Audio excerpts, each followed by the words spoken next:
Weather Service in Chicago has issued a severe thunderstorm warning for southeastern Cook County in northeastern Illinois, northern Lake County in northwestern Indiana until 2:15 p.m. At 1:20 p.m., a severe thunderstorm was located over Riverdale or over Roseland, moving southeast at 30 miles per hour.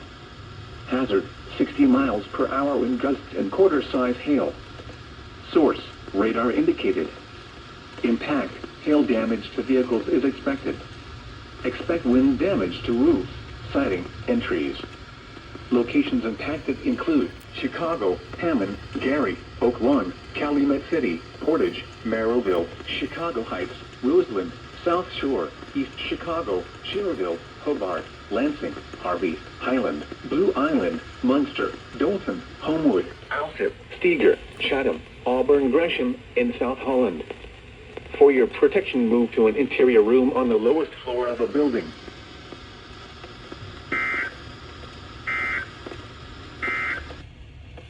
A severe